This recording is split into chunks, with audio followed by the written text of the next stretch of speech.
Can I just say, Hmm. I've seen Spider-Man 3. I know how this ends. How does it end? Explosions, fire, glass, and then we move on. But anyway, this was a good scene.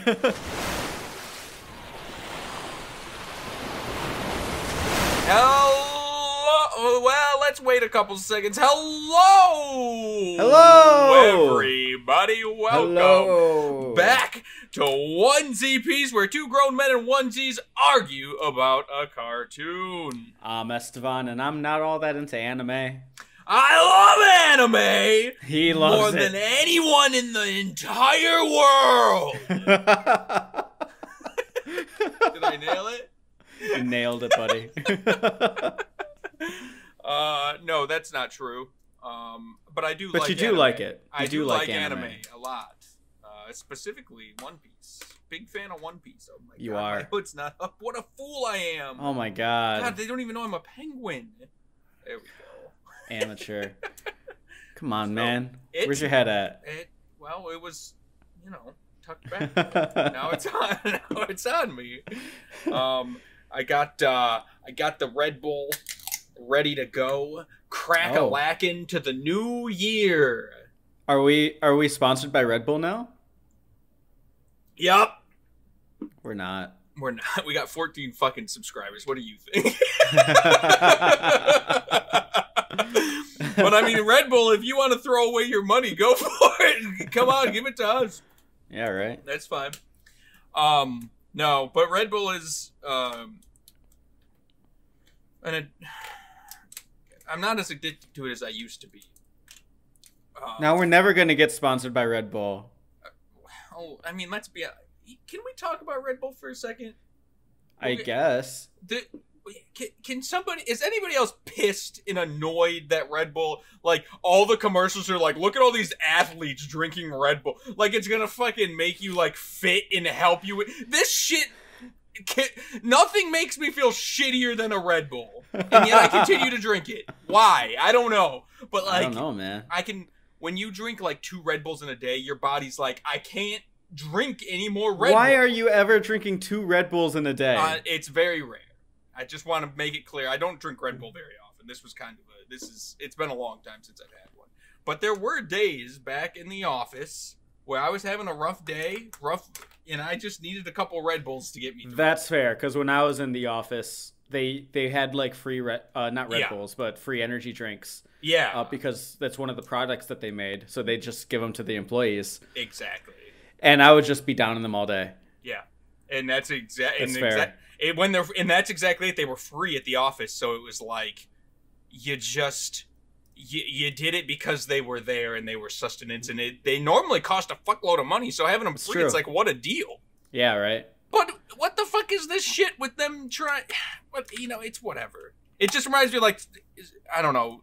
It just feels very misleading. Who's falling for it? Who's drinking? What Olympic athlete is drinking fucking Red Bull? All right. Obviously, every single one before a major run. It's not real. It doesn't work. But yet, Red Bull's got the market cornered, I guess. I mean, there's other energy drinks out there. There is, and they all of them kind of have that like sports feel. Yeah. And it's like, that's so stupid. They're so bad for you. They are. Nothing makes you feel shittier than an energy drink. It's true, and yet I drink them. So what am I but a fucking hypocrite, I guess. Yeah. Anyway. Welcome to Onesie Piece. Welcome to Onesie Piece. We're going to talk about some One Piece, and we're not just going to talk about any One Piece. We're going to talk about Alabasta, baby. Alabasta, baby. We finally made it. We made it to Alabasta. We made it to the rebellion. We made it to the desert. We got all sorts of crazy shit happening. Is this like a major little story? So, I mean, for you those listening, you watched up to episode 110, Yes. and I read up to that point as always.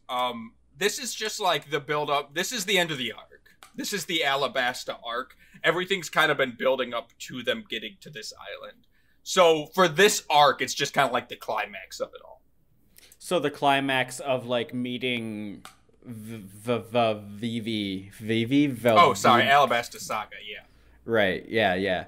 So like they enter the Grand Line. They kill the whale. They don't kill the whale. They. You wanted them to kill the whale. They befriend the whale. They befriend the whale. They meet the blue-haired girl. Yeah, and so like right there, Vivi's already in the picture. Vivi, We're already yeah. kind of building towards this moment.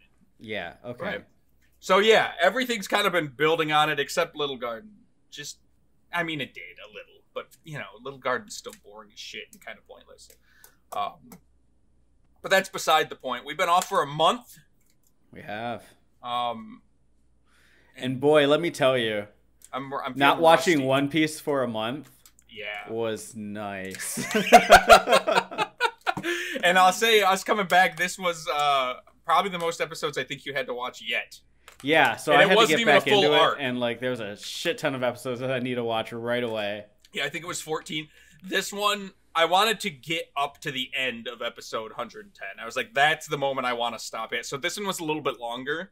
We're going to do this in 3 parts, everybody. So next week, will just be 10 episodes and then another 10 episodes. So Okay, the next 2 weeks thank will be God. a little bit shorter. This was like 20 episodes. Yeah, did you watch the filler or did you skip it like I said? I skipped that shit. I figured as much. So Normally, I'm not an advocator for skipping filler because usually when it comes to shows, I'm like, you know, you gotta watch it all, get to know the characters, let them grow. No, I didn't want any more than I needed to. So, I mean, I don't blame you. I skip all the filler I can. But although when it's in the middle of an arc like that, it's kind of tougher. I hope it didn't make things too confusing because I know it Not kind at all. of. Okay, good. There is one question that Okay. that skipping left me with though. Lay it on me. Where did Ace go? Oh, did he leave? Yeah.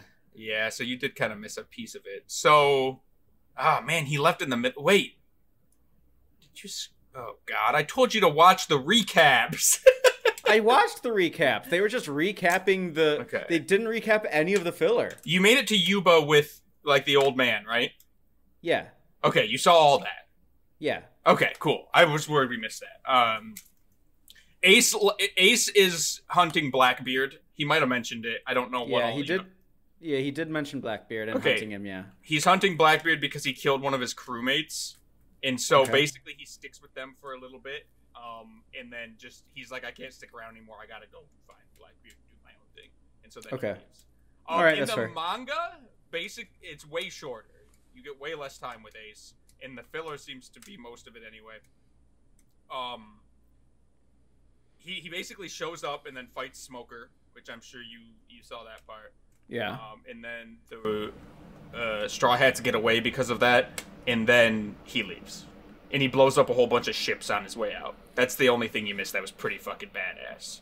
All right. So he just there's like 20 ships in a row, and he like shoots his fire through all of them and blows them up. Like the badass that he is. So that's the big things you missed. Okay. I'm kind of sad that you missed him blowing up all the ships because he has like a little ocean scooter almost that he stands on. I saw that, yeah. Okay, and he uses his flame powers to like make it like a little jetpack rocket thing. Yeah. Yeah, and he just fires that thing through like all of them, and then they all explode. It's a cool moment. It's a cool moment. While we're here though, what'd you think of Ace? Why can't he be the main character? So you liked Ace? He was a little goofy like Luffy, but not as extreme. Yeah. And I mean, honestly, from my perspective, he wasn't really that goofy. He was just kind of like a guy, and he had a mission. He wanted to do it, and he was determined, and he had a personality about him, and I don't know. I just want to follow more of his adventures. Well, he might be around for a little bit. Who knows? Like, can he just replace Luffy? One Piece. Let me tell you this. Luffy annoyed me so much. God damn. During these, I was so annoyed at him throughout all of this. There were little pockets of where, like, okay, nice, Luffy's doing something reasonable. But then I'd say here we go. 70 or 80% of the time, it was just Luffy screaming, doing nonsense, getting in pointless trouble. Yeah. That's what he does, though. Being annoying in general. And I just... it made it really hard to watch. I think the thing that you struggle with is that the main character has a lot of comic relief to him. You want him to be all serious all the time, but a lot of time Luffy is like driving things forward by just doing what he wants to do. No, so here's the thing about comic relief. It needs to come as a relief to seriousness, which there just isn't that much of in this show. Well, I'll admit that sometimes it goes overboard, but like... Imagine if C-3PO was the main character in Star Wars. That's not even close to being the same thing that's happening. C-3PO is the comic relief of Star Wars. Usopp is the comic relief of One Piece. But great. Everybody has a little bit to filled. It. That's Luffy the thing. Is just all No, I'm that. saying the whole crew is usually... I mean, it's just them going on an adventure, having a good time. Yeah, no, I get it. The show should not be taken that seriously. It's like it's supposed to be a fun time. Yeah. Luffy annoys me. I get that. I understand, and I don't know if we're ever going to change your mind on that one. No, so here's something that I was thinking about over break and watching this. Is that there is potential there for me to really like Luffy. The potential's there. He does things every once in a while. Which gives me hope that later on, as the show progresses, yes, that he'll slowly change and develop and grow into a character that I enjoy. Because I was thinking about this, him being the annoying little asshole that he is, just constantly, gives complete control over what I hate in the hands of the author. So at any point, the author could just start developing on Luffy, and I'd love that. I'd appreciate seeing his character grow. What I'm worried about is the author wanting Luffy to be in this, like, to be that character throughout the whole thing, and for me to watch him succeed in his missions and goals as that character. That's what I don't want. So here's my concern. Here's my concern with this, is that you want Luffy not to grow. You want him to change into a different character completely. I would love to see him mature. Yeah, which, I mean, that's fair. And I mean, we got a lot of episodes left. I want him to see him grow. Yeah. And I don't know. I'm just trying not to get spoilers here. Well, I guess we'll just see what happens. I guess we'll just have to see what happens. I mean, of course, over 900 episodes or whatever, there's character development among all of the crew. Great. So it's not like that gets skipped over completely. So right, because like for like a loose example, Pokemon, you follow like Ash. He doesn't change throughout the entire thing. No, he's just he doesn't Ash. Change at all. That's what I don't want to see. So I mean, as long as you don't want Luffy to change into a completely different character, he's still going to be goofy. It's like, that's great. You have to embrace the goofiness character to some extent in his laid back attire, like him going off in fighting otters. It might just happen sometimes. Sometimes Luffy just goes off and does some random shit, and it's meant to just be kind of like a funny little moment that you have a moment. There's a bunch of kung fu otters. It's not meant to be taken seriously. It's meant to be like, haha, there's some funny little kung fu otters. We move on. That'd be welcome. But the thing with Luffy right now is that it's like that moment followed by another moment like that, followed by another moment like that. Then this tiny little window where he gets into serious mode, and then more moments like that over and over again. And that annoys me. Yeah, I get that. It doesn't annoy me, because it just doesn't. Like, I don't mind that. I get why it annoys you. I just don't mind that vibe. I like how it contrasts with the seriousness. Yeah, it's not serious very often, but when it is, it gets pretty damn serious. You know, it has its moments of, like, what? It kind of throws you off when it gets, like, super serious all of a sudden out of the blue. As sort of happened at the end of episode 110, which is why I wanted to leave it off where it left off. But yeah, and I like that, but I get that you want a little more seriousness and a little less goofy. Right. I guess it boils down to, I want the comic relief to be relief, as as opposed to, you know, just like the main focus. So, I mean, I would say the otherwise just label it as a comedy. I would say it's like a 75. Yeah, I think it is a comedy in a lot of ways. I don't know if I think I'd label it more as like a comedic drama. Okay. A comedic drama that I unfortunately just don't find that funny. Yeah. And you know, I will say that when I was watching the anime, I remember not finding it very funny, but the manga really cracks me up sometimes. Really? I think the delivery works better through text than it does through voice. And I think they're going off the source material, obviously, like, and so sometimes it just doesn't register quite as well in the anime. And I mean, that makes sense. Like, there's some things that obviously can only be translated through text that just don't translate on screen. Yeah. Which in a lot of ways I love the anime, and in a lot of ways it has some weird shortcomings like that. Right. Each medium has something that only it can offer. Yeah, exactly. So I would say I'd say it's a 75-25. 75% of the time, it's not that serious. 25% of the time, it's serious. I think. That's just a whim. I didn't ever think about it before that exact moment. I'm just saying, I think it's more comedic than it is dramatic. Okay. But there is pockets of drama that I think are interesting with that. It's with how much comedy there is. It makes the drama play in a weird way that can be unnerving, that you're not necessarily used to, but that I think is fun and works. I really think comparing it to a D&D campaign is the best way to describe it.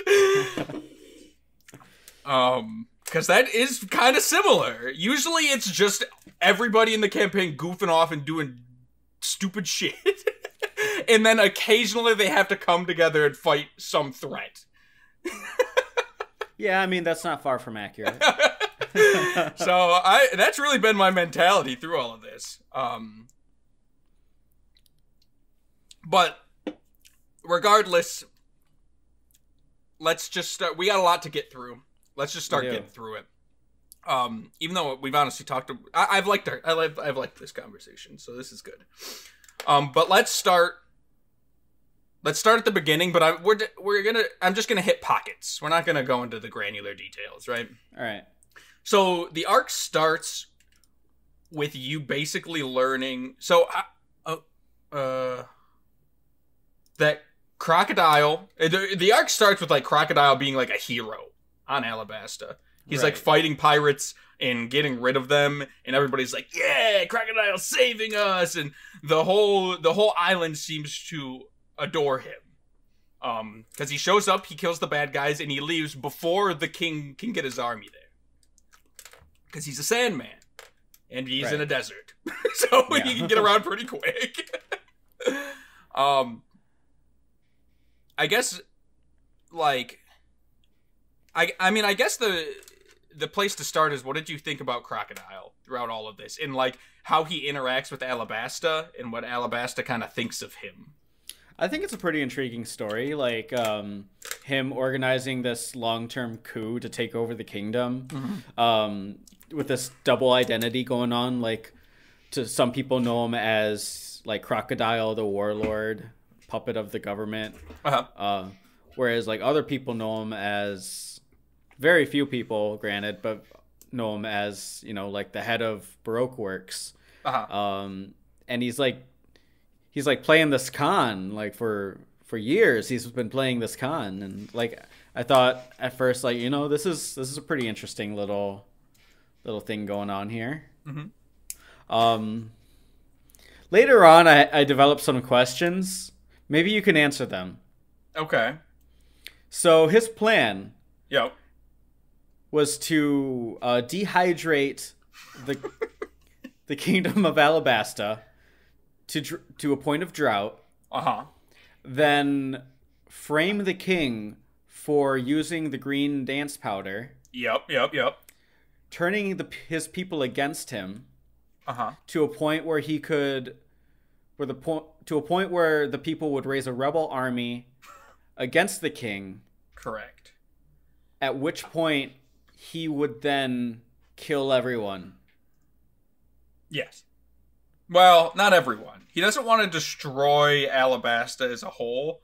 So I got a little lost in the weeds too, I'll be honest. But from what I can understand, he wants to destroy all of Alabasta except his little casino oasis area. So why not just do that? Why not just destroy all of Alabasta?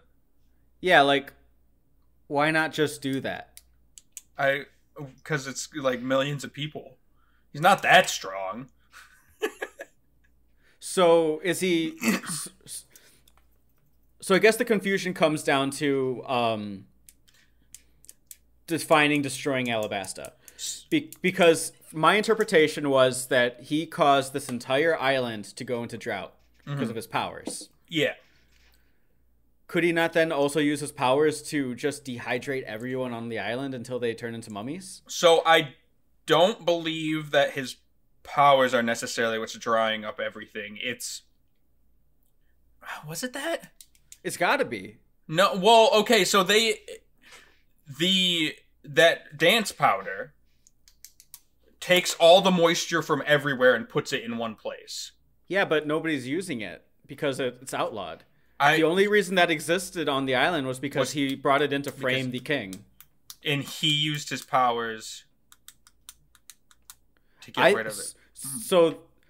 So my interpretation of the whole thing was he was using his powers to put the entire island into drought. Yes, which makes sense. So we're going to assume that going forward. Because I think you're right. Even though it had that side effect, it was just the perfect side effect for him to use to frame the king. But it wasn't actually being used, to our knowledge at least. And I don't remember it ever being used, so it's probably just him draining it. So ask your question one more time.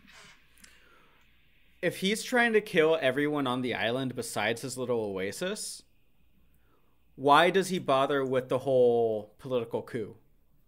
So I think his end goal is more to be the king of the island, more than anything. He wants. So here's what Digman says, because he's our resident One Piece expert. He wants to kill the royal family and the rebel leaders and assume control of the rebellion as a hero and become the new king of Alabasta. So he's not trying to kill the entire island. He's just literally just trying to overthrow the royalty. Yeah. See, it exactly. It is very misleading because at one point he's like, the plan is to blow up Alabasta or something. Yeah, he uses very powerful language to imply that he's killing everyone on the island. He does. Yeah. So it sounds like his plan is more to... He wants to be the hero of the rebellion, and then the people of the rebellion will see him as the new king.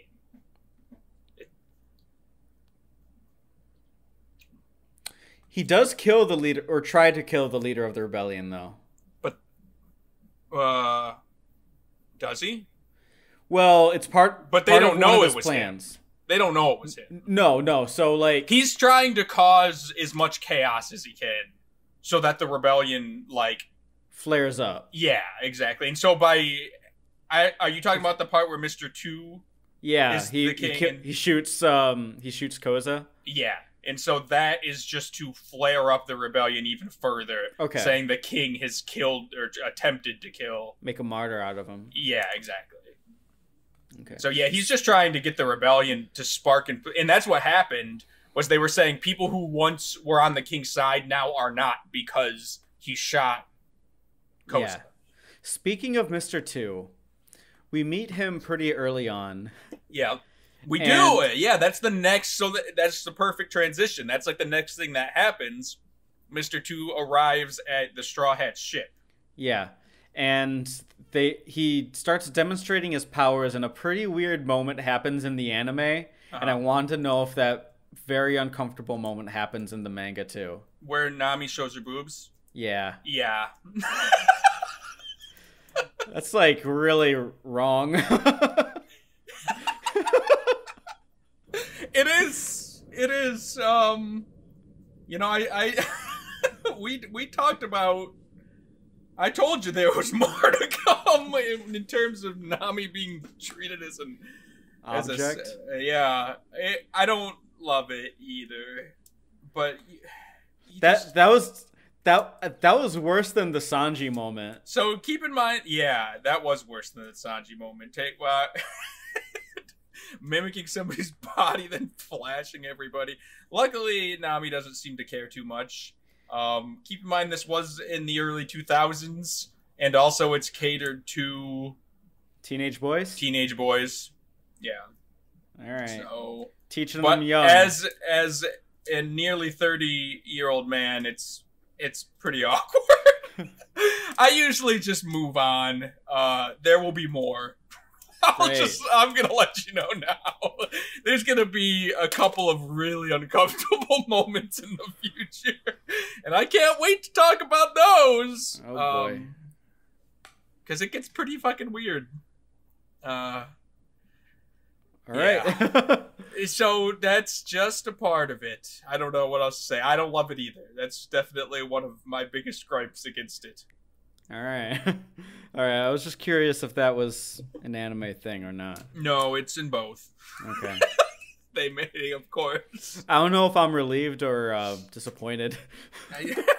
It's okay to be disappointed. I'm disappointed.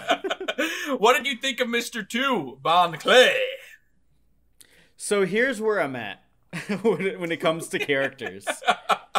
There's been a lot of characters that have been introduced this arc as well. I've accepted that there's some weird motherfuckers in the One Piece world. I'm not going to win if I just am annoyed by every character. For sure. So I've accepted that there's going to be characters that are just weird and quirky and just... Because here's the issue. Uh-huh. What's his name? Oda.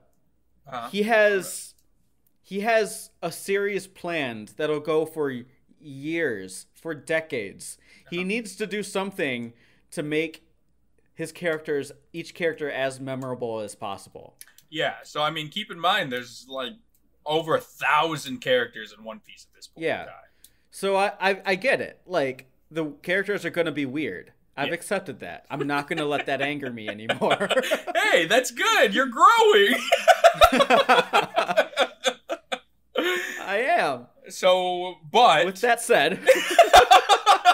I knew it was coming. What the hell? I gotta say, there's a lot of weird characters in One Piece. Mr. 2 is definitely on the weirder end of them all. Okay. Not to say that there aren't going to be weirder ones in the future, but he is an interesting character. I remember reading this, watching this arc for the first time, and he just annoyed the crap out of me. Did he? Yeah. I didn't love him either.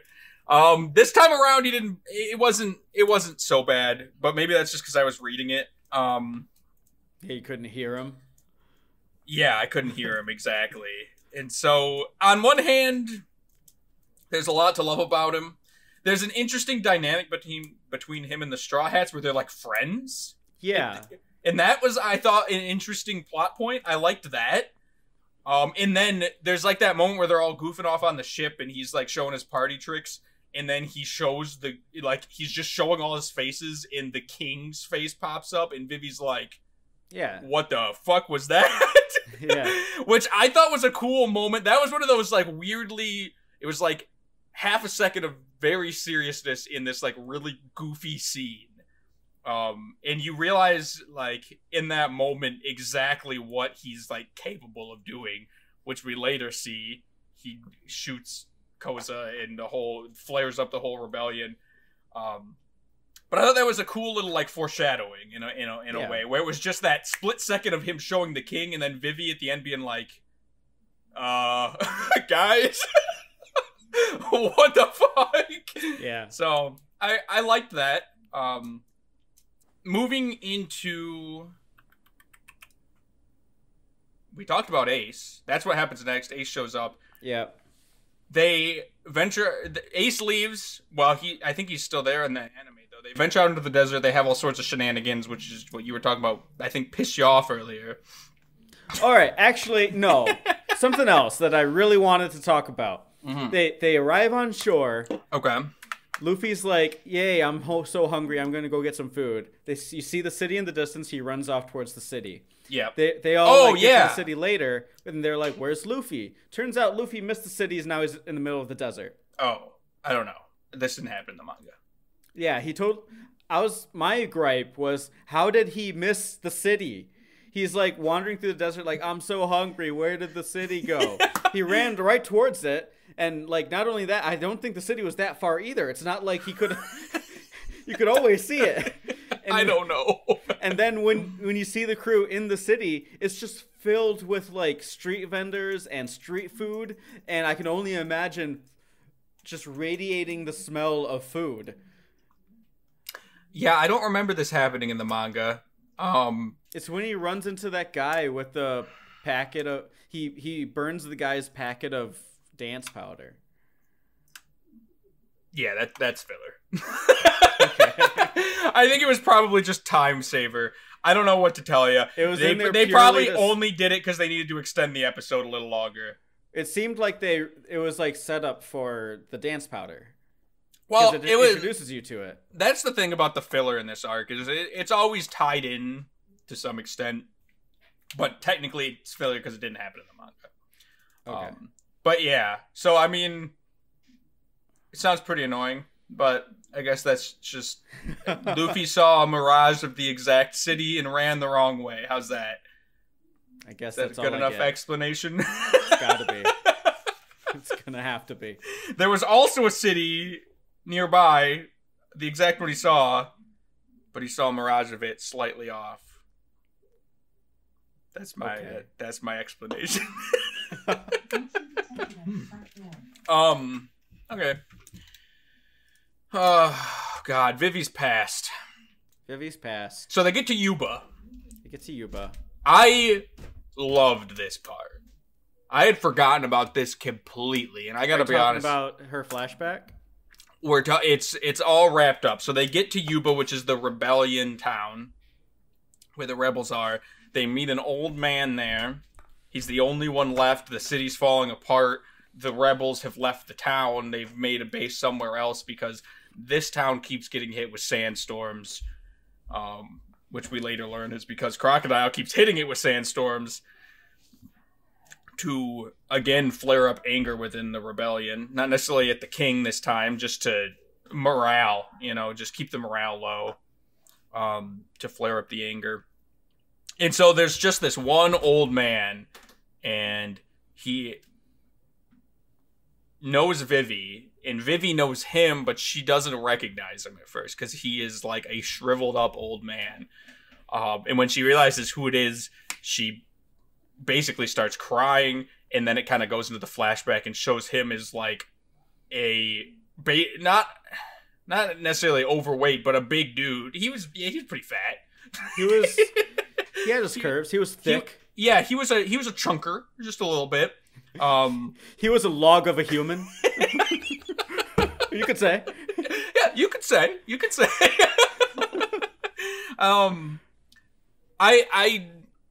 But I loved that contrast because and it was 10 years earlier, and in that one moment, I felt it was super powerful to show how downhill everything has gone in the last 10 years. Yeah, it was kind of refreshing to see that because, like, we just came from a town and everything looked fine. Mm-hmm.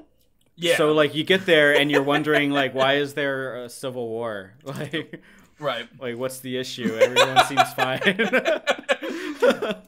Well, so I think they could have leaned a little bit more on the whole Yuba thing. Mm-hmm. Like, if that kind of disparity was even just slightly, represented in the other cities that we see, mm-hmm. then I could see like the Civil War being like a more serious thing. Mm-hmm. But from that, it just looks like the only justification for Civil War would be, oh, Yuba's revolting. because everywhere else is fine. That's an accurate point. We can assume that there's other towns around that have been hit by this as well. We're gonna have to, because they said the rebellion is 700,000. I think was the number. I didn't write it down, but that's the number that's coming to me.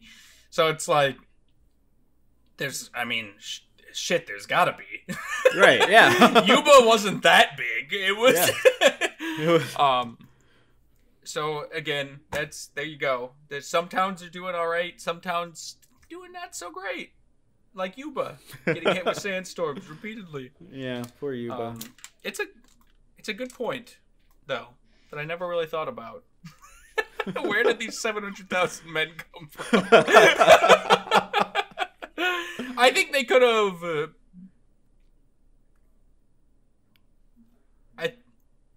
I mean, on one hand, they could have made the whole island seem a little bit more desperate, more in despair than they did.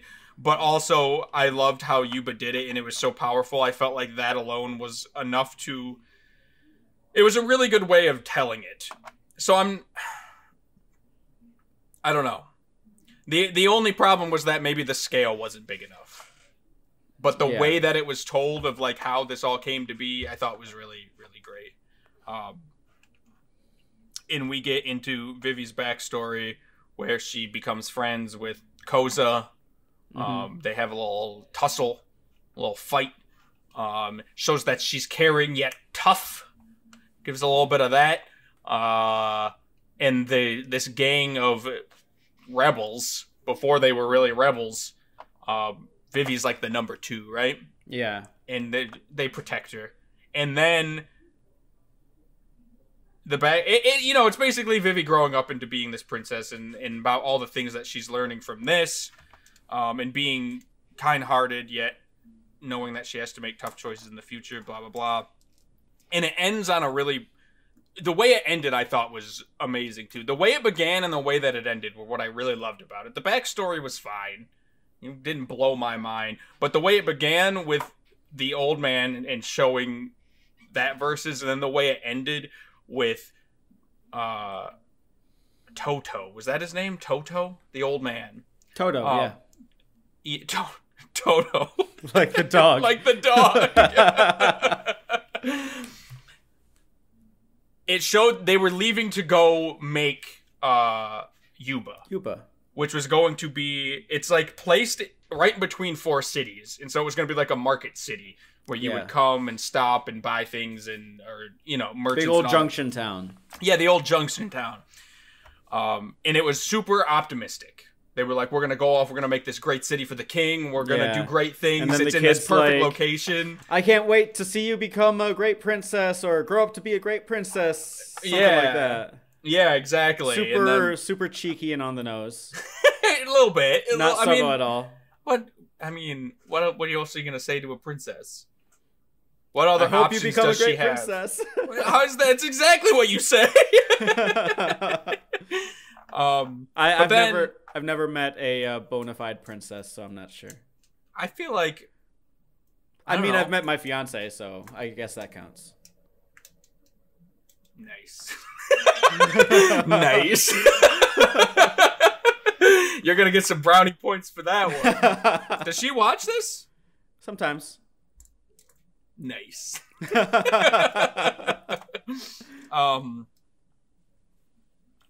It flips back from this super optimistic, we're going to go build a city, we're going to do it for the king, we're going to have a great time, we're going to just have this beautiful city, and it then flips back to Yuba, like, just destroyed.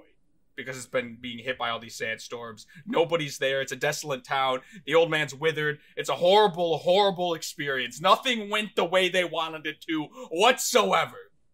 And it's those, like, moments of reflection that I thought were really powerful in showing how the rebellion kind of got formed a little bit. You can, even though it didn't even technically state it, you only really, that Koza is the leader of the rebellion.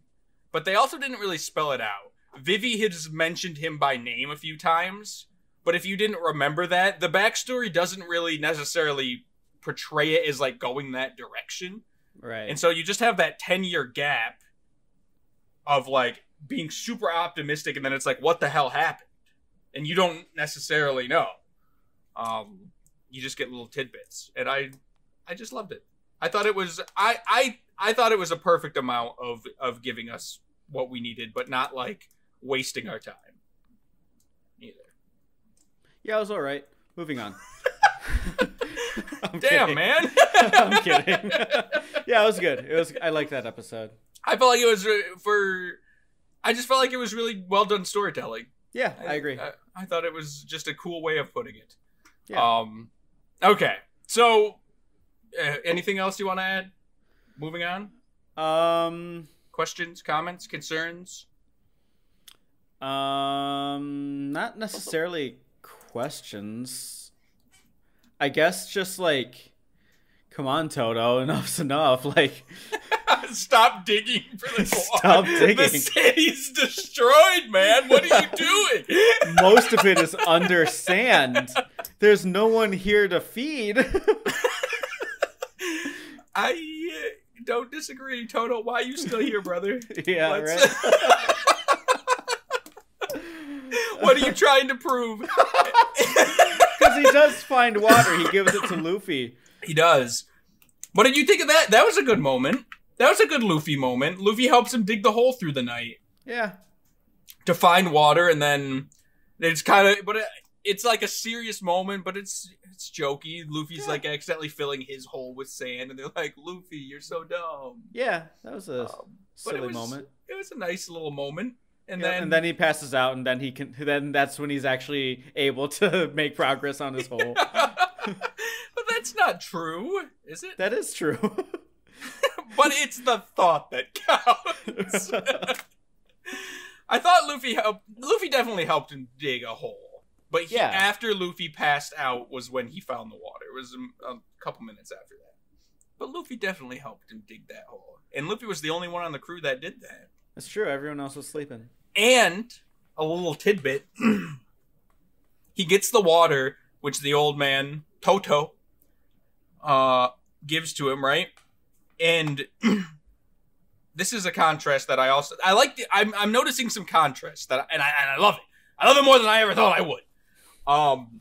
The contrast here is that when they were in the desert, Luffy was like sucking down the water. The crew was always getting pissed at him because he was taking too much water. He was being a jackass. I'm sure you thought that at least. You're like, come on, Luffy. Everybody else needs the water too, which is fine. It's true.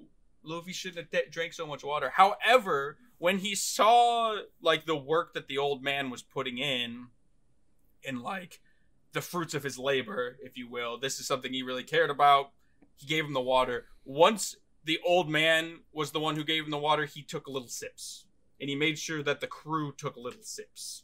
No. Maybe he didn't give it to the crew. Maybe he only took sips. There was one point where Usopp was asking for a sip. Yeah, you're right. He was like, no, the old man gave this to me. That is true. What a captain, everybody. Yep. But, a little bit of development there. Yeah, he learned the of working a job 9 to 5. He gained respect for water. He gained respect. It wasn't about the water, though. It was about the old man. That's the only reason. It wasn't the water itself. It was the fact that the old man didn't care worked about so the water. hard He for cared that the old man gave it to him. Yeah, and so that he the old didn't man learn worked so respect for hard water. to give it. No, but he learned. But I don't know. He respects the old man, not the water. Yeah. He respects when people do what they care about and are willing to put their life on the line by sitting in a city that's deserted and nobody lives in, and you're wasting your time and you're withering away. Yeah. Like Toto. If only we were all like Toto. If only we were all like Toto. All right. Moving on. They're about to arrive in a city, and then Luffy, because their goal was to get Vivi to the rebels so she could broker a peace, or attempt to. Oh, yeah. But I knew that you were going to bring this up. Yeah, but then Luffy's like, no, that's not what we should do. Yep. Like, that's not going to save anybody. Uh-huh. We need to go directly to the point of pain. The point of pain. Crocodile. Yeah, Crocodile. Yes. And at first they're pissed at him, and then they're like, maybe he's actually right. Yeah. What do you think? Do you think he was right? Yeah, I do. Oh. So at first, I know you were annoyed at this. You were like, God damn, here we go again. Luffy doing this. Listen, he starts it off by saying, I quit.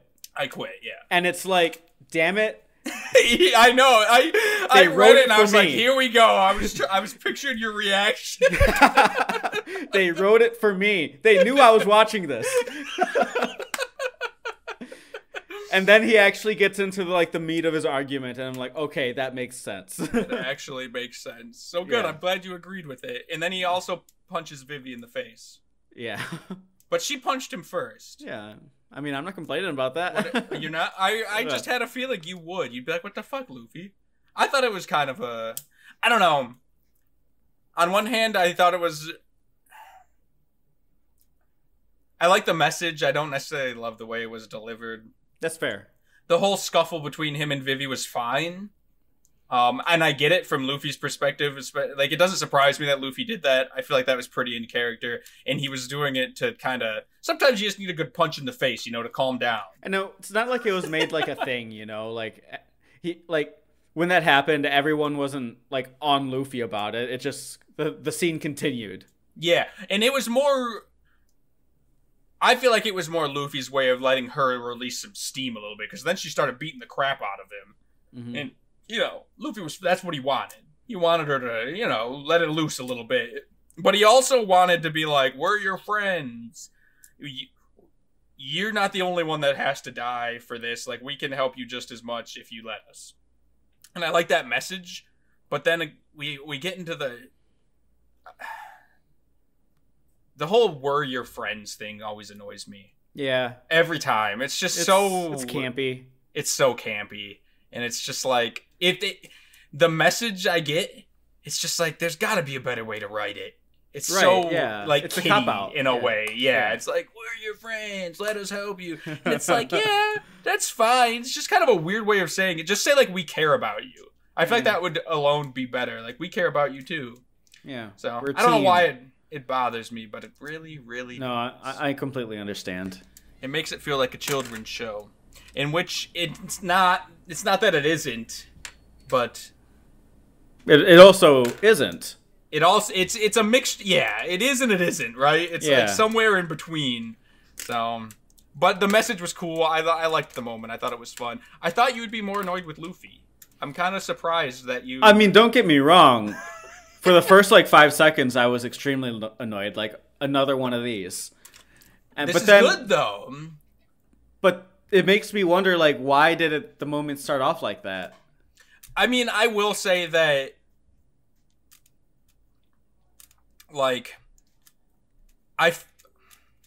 sometimes it feels like Luffy does things random for the sake of being random. Yeah. But I admit that. Sometimes I think Oda's just I'm just going to give him a weird, the exact opposite of what you would expect it to be, and then I'm going to justify it. Luffy does that kind of stuff. He's done a lot so far, let's be honest. Walking away from Nami's backstory, things like that, where it's just the exact opposite of what you'd expect a normal person to say. But at least this time around, he had actual justification that was presented to us. And I do think it's there for the sake of being the opposite of what you would expect. But also, I don't want it to feel like that's only Luffy's character. Is there to be some random dude either? I don't want you to get that impression. I mean, it's too late. It's not accurate, though. So it started off that way, but then he actually had logical reasoning behind it. Yeah, that's true. So it's it initially started off as whoa, so random, but then it was 1% of the arc so far. Yeah, but 1% of the arc is Luffy doing what I want him to do. That's better than no percent of the arc. Technically. So we agree, Luffy's right. And they divert course from the rebels straight to Crocodile, which is pretty ballsy. Let's also be honest, they're not waiting for the plot to happen to them. Luffy's driving the plot at this point. But how ballsy is it? They've never met Crocodile. They're doing the same thing they always do. They go straight to the bad guy and beat him up. I don't think they're... I mean, yeah, they are. I guess I shouldn't say... Maybe ballsy's not the right word, but... It's on brand for them. It's on brand for them, but I like that. So I feel like a normal story. Normal. If this was The Walking Dead... if Luffy was Rick Grimes... I bring up Rick Grimes once, and then... If Luffy was Rick Grimes... It's like they weren't waiting for the plot to happen to them. Yeah. Which, let's be honest, Walking Dead, that's what happens. Yeah. They sit around and they wait for the plot to happen to them. Yeah. Which, in itself, is pretty annoying. It is. We can talk about that on our Walking Dead podcast coming up next week. Walking onesies. Really. Walking it's not bad. Whereas this is the opposite. Onesie the crew, and I mean Luffy specifically in this situation, is the one making the plot happen instead of waiting for it to happen to them, which I like. I think it makes for some cool moments, and it makes for some unexpected turns. Yeah. Such as this. So they march right into Crocodile's laboratory, his casino, as it is. Yeah. And they immediately get captured. Yeah, immediately. They're running down a hall. Yeah. There's a sign that says VIPs this way, pirates this way. And Luffy's like, but we're pirates. And then nobody argues it. And they all... And if this was a comedic moment isolated, I would have loved it. But it's a comedic moment saturated in an arc that's just full of comedic moments that I felt just ruined it for me. Because that just left me with like, yep, of course this is what happens. I feel like I would have loved this if the arc was any different. I get it. It's a lot. It's a lot. Just isolate it on its own then. Yeah, isolated on its own. It's pretty good. I thought it was hilarious. I was like, how stupid. Anyway, so they go down the pirate's path. They get caught in a cage. And the plot continues. Crocodile tells everybody his plan to destroy, which we've already talked about. He has his evil villain monologue. He has his evil villain monologue. They're trapped in a cage that they can't get out of. We learn about sea prism stone, which because Smoker's in there with them. Oh yeah, the stone. And the bars are also made out of it. It's like water in a solid state, which I thought was ice. It's kryptonite. But it's gum kryptonite. It is. It's gum. It's devil fruit kryptonite, not just gum. You're right. Kryptonite. Right. Yeah. And so that's a fun little plot point. And then Vivi runs in to try and rescue him because she wasn't with them. And Crocodile quickly, I wouldn't say beats the crap out of her, but like ties her to a chair and she can't do anything. She's no match for the Sandman himself, the Sandy Boy. And then he gives her a choice. Save your friends or save your kingdom because we're about to flare up the rebellion here, boys. Yep. And that's when the king shoots Koza because Mr. 2 dressed up as him, or disguised himself as him, and all hell's. It's pretty chaotic. There's a lot going on, and none of it's good. The Straw Hats are locked in a cage. The key has been eaten by a banana gator. Yeah, which is just a giant crocodile with a banana on its head. No, it's a banana with a giant crocodile under it. Oh, you. That was the joke that they hammered in again and again.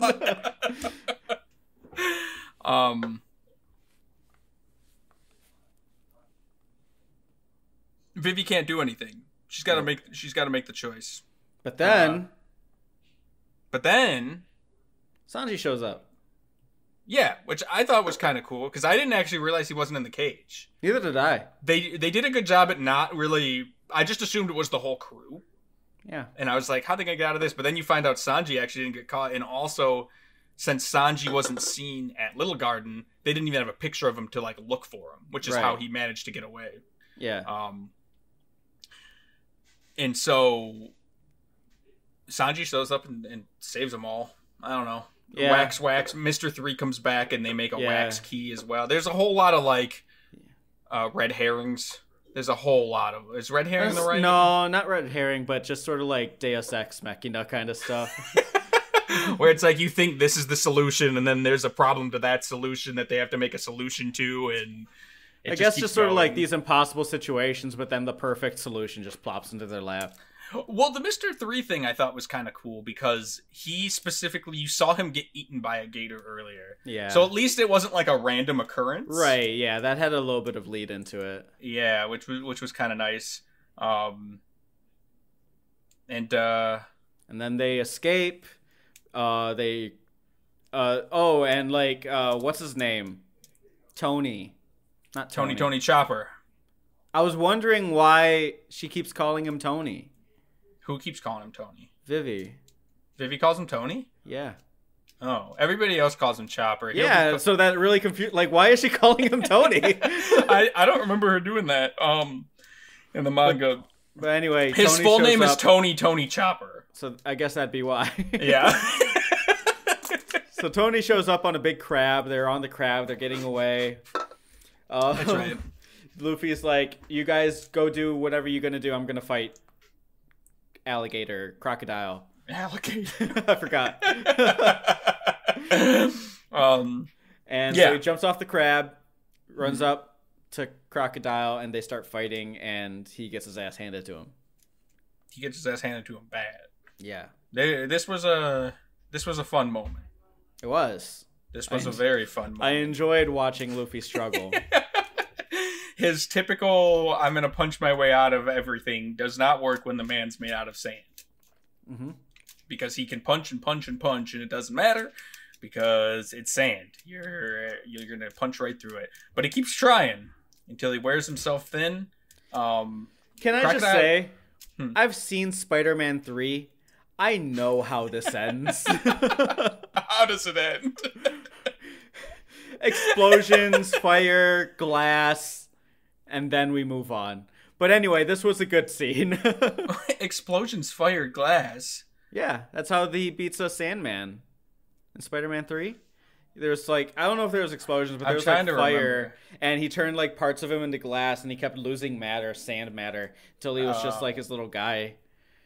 I don't remember. I haven't seen Spider-Man 3 in so long. All right, I think it was the Hobgoblin's little jetpack. He was using the flame. He uses the flame to turn his sand into glass, which makes him a physical thing. Something that Spider-Man can break. Okay, yeah, that makes sense. So you think, what's your prediction here for how this ends? I mean, Ace would be pretty convenient right now. That would be pretty convenient that the man made of flame shows up to burn the crocodile Sandman into glass and then shatter him. Yeah, but we'll see, I guess. Well, we will.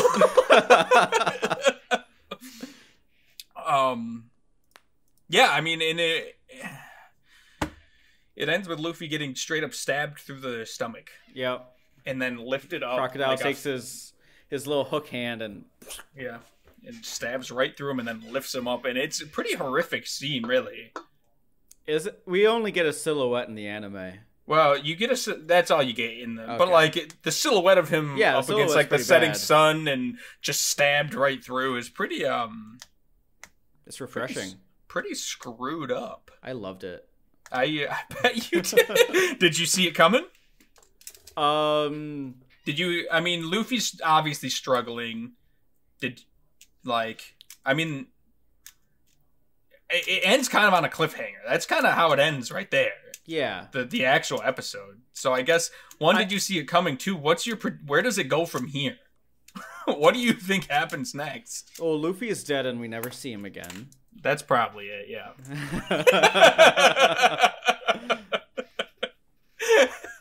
That would be the ideal situation, right? I'm not sure. Kind of curious. Yeah. Were you engaged this arc?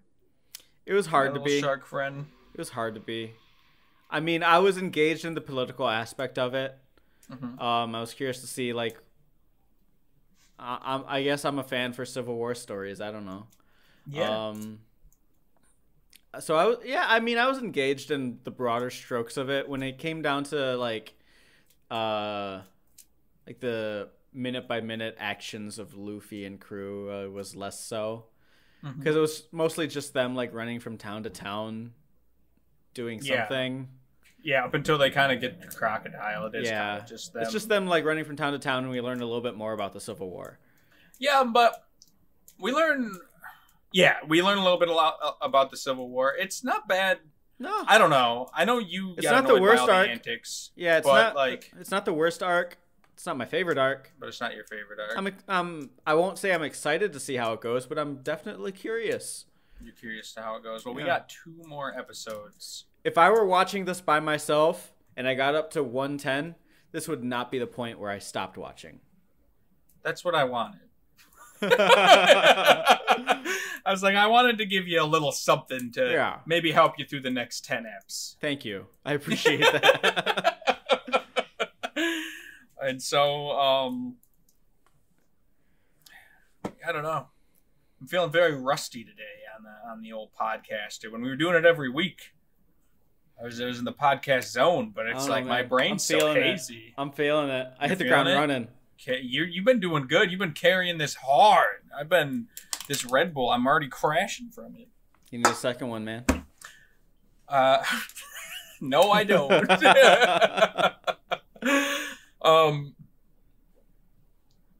Yikes. I got an octopus question for you. Shoot. You wanna watch, everybody? Oh, of course. Everybody wanna watch? Ooh, there we are. Put you right up there, top, front, and center. You can't see it, but they can. Let me find it here, folks. Let me find it here. Here it is. There you are. There he is. There was a swag update. Oh, yeah. Wait, was there? Yeah, he didn't have the monocle before. Oh, yes. I'm glad that you noticed, because that monocle is, from what I'm told, really, really hard to keep on your eye while you talk.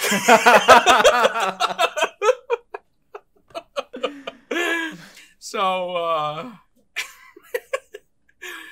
I guess there were a lot of takes of him trying to keep that monocle on. You can hear it, right? Let's give the old I could hear it. Boy a listen to. All right.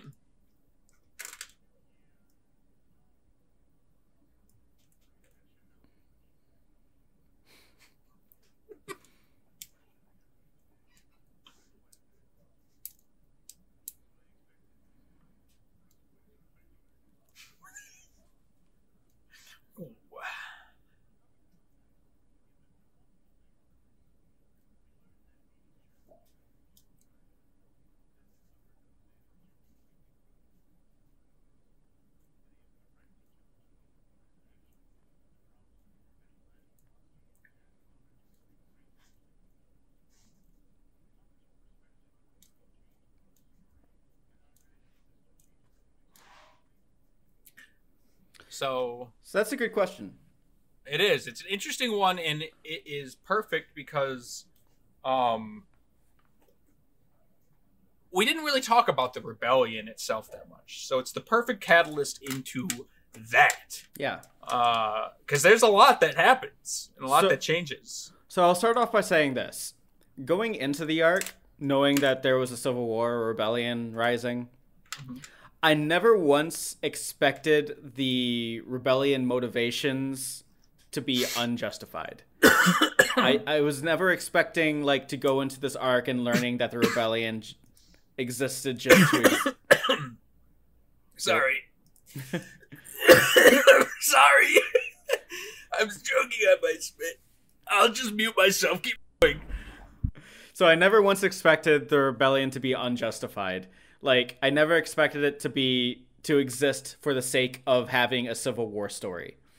So going in, I knew that I would eventually be introduced to the motivations and the reasons behind a growing rebellion, and hopefully, I was hopefully going to be like pulled in and understanding of, okay, yeah, if I were living in this situation, I would also be rooting for the rebels, because when it comes to civil, well, I shouldn't say that.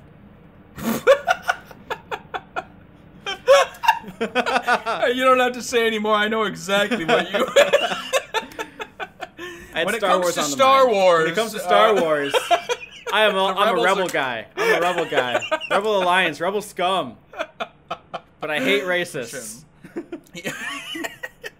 No, for sure. It feels like in movies, oftentimes the rebellion are like the good guys. Yeah. So I didn't want this to be a situation where it was a clear one-sided, like, oh, obviously the rebels are the good guys, or obviously the Empire's the good guys. Uh-huh. I wanted it to be a mixed bag of emotions, and that's pretty much what we got. We got on the Kingdom side, like, okay, we're being framed for terrible things happening. How do we get the rebels to understand this? And on the rebel side, it's like the Kingdom's like doing terrible things. How do we get them to stop?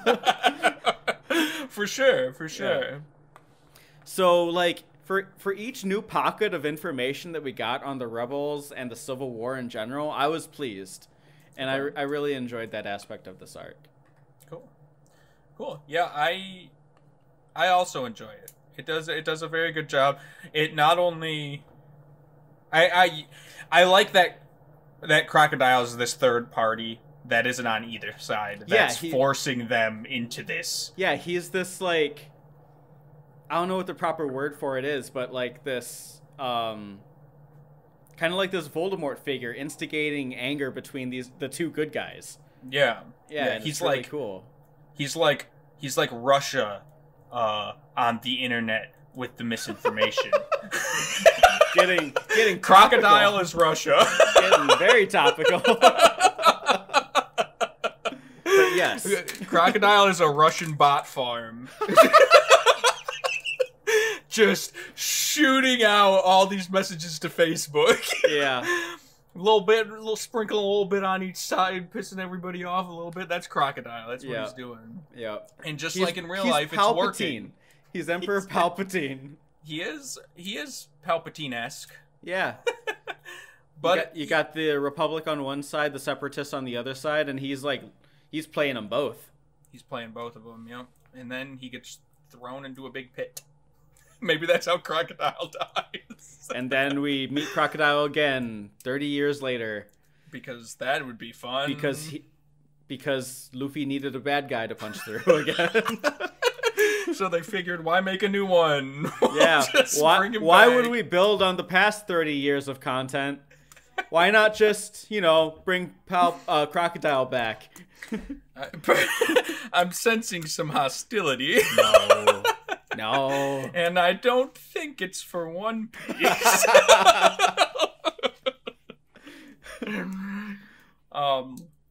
Yeah, good. I'm glad you liked it. I'm glad, because I know you like.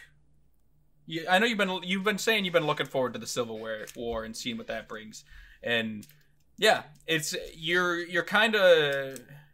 That's what makes it so chaotic. Is you don't want either of them to lose. You want them to find a way to kind of work it out, but it just keeps escalating. Neither of them are the bad guys, yeah. Yeah, but it just keeps escalating to this point where it's like, what the hell is going to happen? Everybody's going to die at this rate. Luffy just got stabbed to the chest. He can die. You're heartless. After he saved... He is not the only one that can beat Crocodile. He can't beat Crocodile. He can't. He can't beat Crocodile. Ace can. Let's get Ace in here. I'm glad you. His middle initial is D2. We can have him instead. He does. That is true. That is true. You could. I guess there is a side story where Ace is the main character. There is a story out there in an alternate universe where Ace is the main character. No, there's a story that exists in the real world right now about Ace, I guess. I haven't read it. Why aren't we doing that? I think it's a short one. We'll do it. We'll do it in, I don't know at what point in the series we need to be at. But yeah, we'll do it in the future. That'd be cool. I like Ace. Ace is a cool guy. All right. What do you think of the flame fruit? That's pretty cool. It's pretty cool. I think I'm looking forward to the plant fruit and the cannons grow out of your shell fruit. Cannons grow out of your shell. Oh yeah, another thing. Miss All Sunday. How could we forget about this? That's Crocodile's number 2, right? Crocodile's number 2. Miss All Sunday did some crazy stuff and revealed her powers a little bit more. Yeah, she can grow hands out of people. She can grow limbs out of people. Any limb of her choosing. I think it's actually technically any body part of her choosing. But she makes you grow hands out of your shoulder and then puts them on your back and then snaps your back. That's pretty cool. Yeah.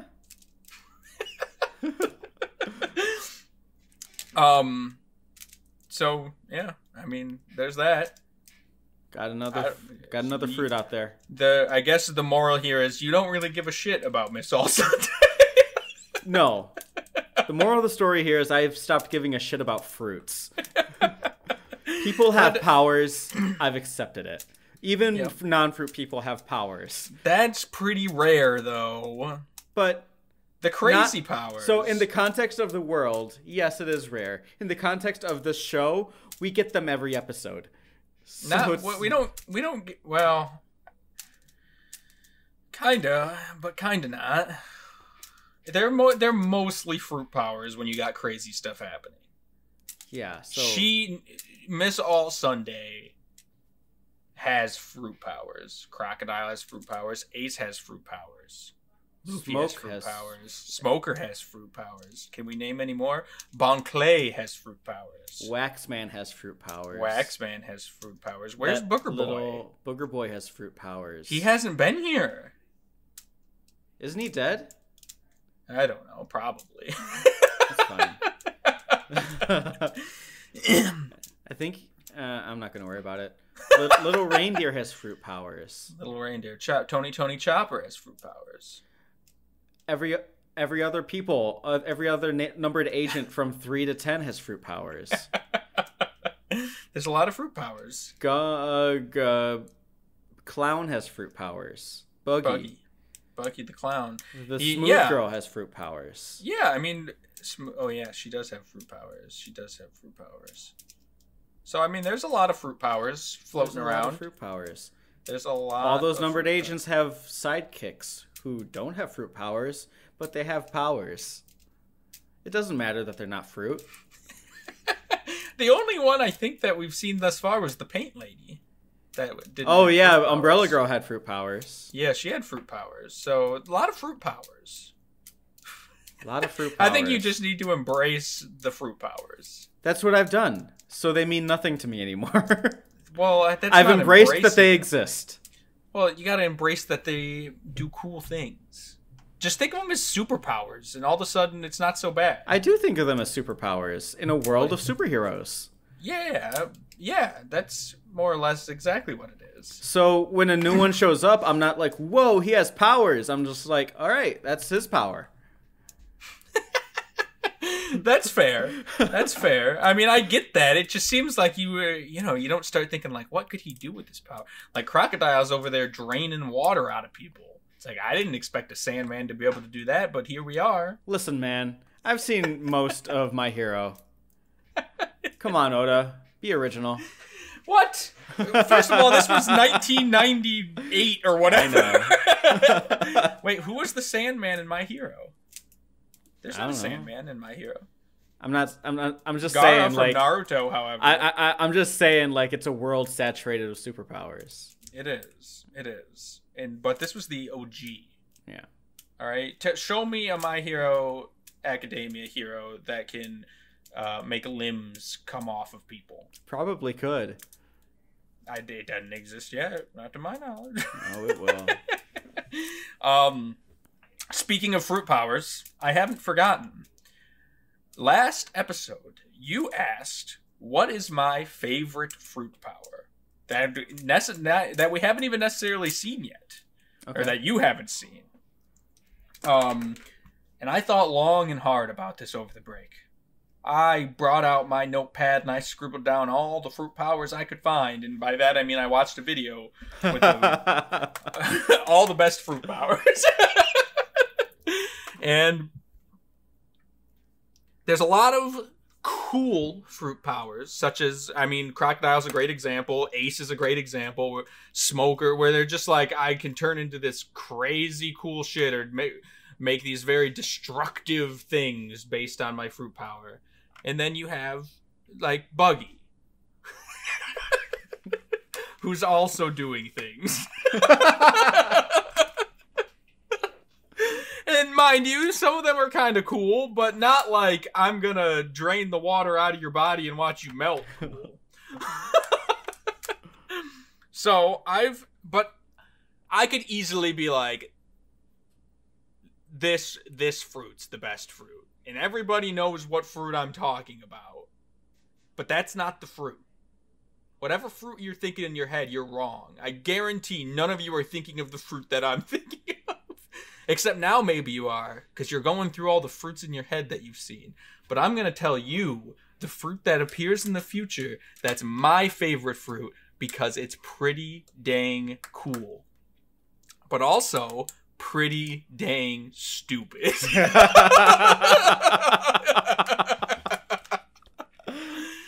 I don't remember the exact name, but I think it's called the paw fruit. So, what does the paw fruit do? It gives you little cat paws on your hand. Picture my hands, but I have a little cat, like the bottom of a cat's, like the squishy part of a cat's foot. I hate that imagery. Yeah, well, that's my hands now, because I ate that fruit, right? And so it's I can now push things with my palm. Could you not do that with your normal hand? It pushes them very far. Not only can I push things so I have an offensive attack, I can also block any projectile with my paws. They're little shields. All I have to do is hit them with my hand. So if somebody shoots a gun at me, so long as I can predict where the bullet's going to land, I can pew it right back, and I'm fine. And I'm perfectly fine. Pretty cool so far, right? So I can do more, though. I can push the pain out of somebody's body. All right, that is stupid. So if you, for example, got shot 60 times in the chest, I could push the pain out of your chest. Could you stop me from dying, though? I think so. I think it might heal you, but I don't entirely remember. Because that sounds all well and good. I guess I'll die painlessly as I'm bullet riddled. it's either going to get rid of the pain and then you die in peace at least, or it's going to heal you completely and you'll be fine. All because I have little cat paws on my hand. And also, if you say, hey, I want to go to the store, I could be like, bump, and I could push you to the store. And you would die because you would splat against a wall. The G's would kill me. The G's would kill you. So, that's the one spoilie that I'm going to allow. That's your favorite fruit? It's pretty cool fruit. Okay, man.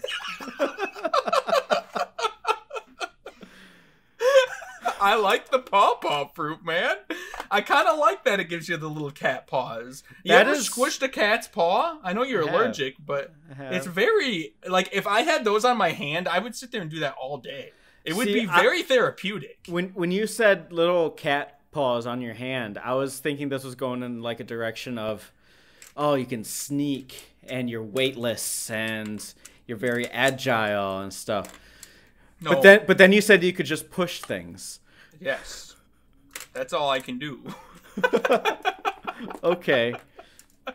I'm Or deflect things. Or deflect things, as cats do. It's a perfect shield. As cats are. As cats are. So I guess I'm excited to see just exactly when Oda runs out of ideas and starts pulling this shit. You think he hasn't already? Have you seen some? We got a man flicking boogers that explode. Fair. So, yeah, the pawpaw fruit will come in the future, and we'll just have to wait and see when that is and who gets it. Will it be Nami?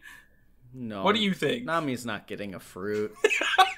That would make Luffy less special. That would make Luffy. Well, we already have Chopper in the crew. He's got a fruit. Yeah, but he's also a reindeer. He doesn't count. That's true. All right.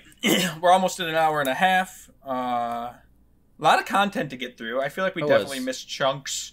Yeah. It's fine. Deal with it. Hit the important parts. Just deal with it. If we missed your favorite part, then we're sincerely sorry, and we hope you enjoyed what we did have to say. Bugger off! No. Stay. Get out of here with that shit. We did it our way. You can just unsubscribe to this channel and never return. Don't do that. I don't want. You like us. I don't want any of those people here. You do. I do. Legitimately, if you think of anything we missed that you want us to cover, put it in the comments below. Give us a subscribe. Let's have a lot of fun. Yeah. Also, meant to say this at the beginning. This week is a very special week.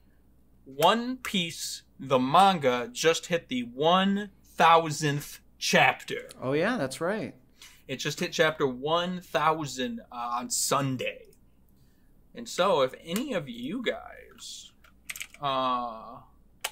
are looking for some fun, not you, because it's spoilies, but there is one thing we can go to. You can vote for your favorite character at OnePieceWT100.com, but not you, because you haven't met them all. So don't you go thinking about this. Ooh, can you hear this? Yep. How fancy is this? I like it. There's a really cool One Piece 1000 website that everybody should go to. Here, we'll do this. I don't think there's any spoilers, and it's in Japan. So if you go to OnePieceWT100.com, I'm serious. Everybody should go to this if you're a One Piece fan. You can go down to the One Piece 1000 logs, and we get this really cool thing. So this, ooh, look at this. Oops, I'm not actually showing it. I'm seeing it. There you go. So if you go to OnePiece1000.com, these are all the sagas. We got the East Blue saga right here, right? We got the Alabasta saga. No spoilers here yet, but if you click on them to open them, you get this really cool animation of like all the moments that happened in that saga, and just you get this chill music, right? This is nice music. It is.